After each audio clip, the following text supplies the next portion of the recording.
Hey guys, today I have a stack of 5 books I want to talk about. If you're someone who's trying to get into reading or just doesn't read a lot but sometimes, I think these books will really help you out. I started reading 2 years ago and I think reading is one of the most important things a young person can do.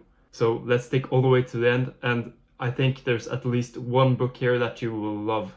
Okay, the first book is The Road by Cormac McCarthy. The world in this novel shows a post-apocalyptic wasteland where everything is burning and there's ash in the sky where people have to wear masks to protect themselves. And it shows a father and son trying to survive. The prose in this book, it might be a little hard at the start, but Cormac McCarthy writes in a very minimalistic style. He doesn't really have any quotation marks for when people speak, and he has really short chapters and big text like this. But this makes the book flow really fast, and I finished this book in just a few days because of it. It might not be for the youngest of the young readers because it does show a lot of grotesque scenes, because as I said, this is post-apocalyptic and the people in this book are driven to desperation.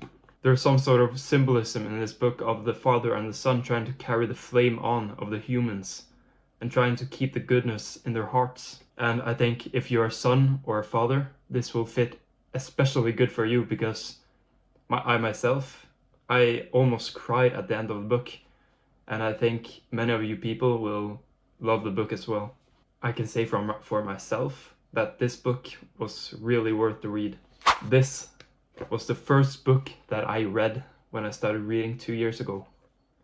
And I was actually gonna read it for a school project, but instead of reading the actual book, I read this. And this is The Lord of the Flies by William Golding, and it's a classic. But it's a really short classic, and that's what I love about it. The setting is an island where a bunch of schoolboys have crashed a plane. There's no adults in the story, and the book shows the children trying to fight for survival, making a sort of civilization with leaders and subordinates, trying to get food.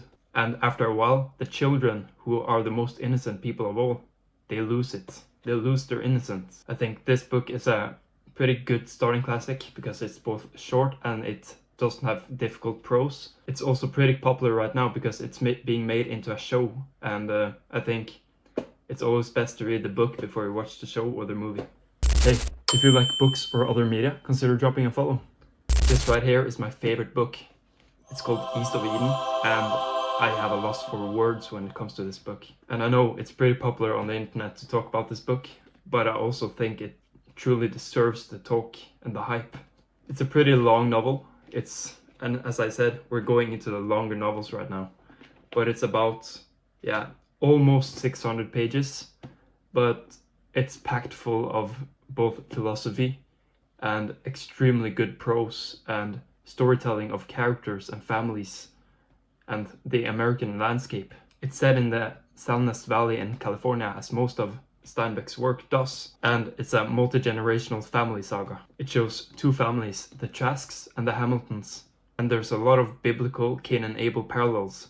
But don't be scared, because this could be for I'm an atheist, and I loved it, because using both the Cain and Abel story and the Garden of Eden story, it really shows how good versus evil could be inside the individual. This book has a really complex female character called Kathy, and I think you should just see for yourself what things this woman does. I was obsessed with reading this book, and I think many of you guys will too. The second book I read is Dune by Frank Herbert, and this is almost a must-read if you love sci-fi.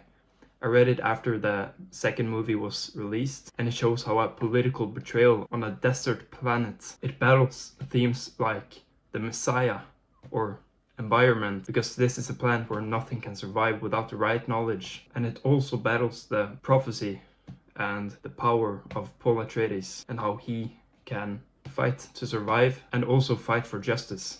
I think this is really good for people who are into sci-fi and who aren't afraid of a little challenge. Okay, I know it seems huge, because it is. It's really large.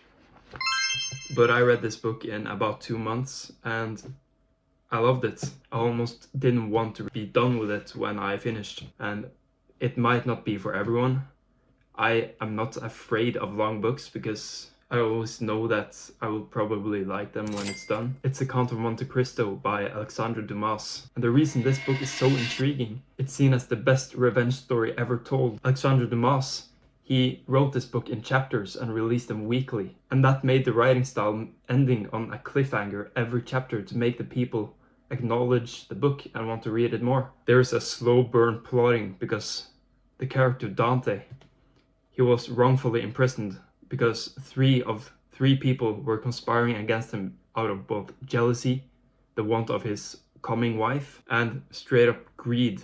If you've seen Batman, this guy is sort of the forefather to Batman. He finds a treasure after getting out of prison, and this is the start of his really intriguing plotting to get revenge for these people. It's got the ultimate payoff, and I promise you, the end of this book is going to shock you. It was really good, so yeah. I hope you guys found at least one novel that you'll read. And if you like both classical media and other media, such as anime or movies, or even book tips, then subscribe.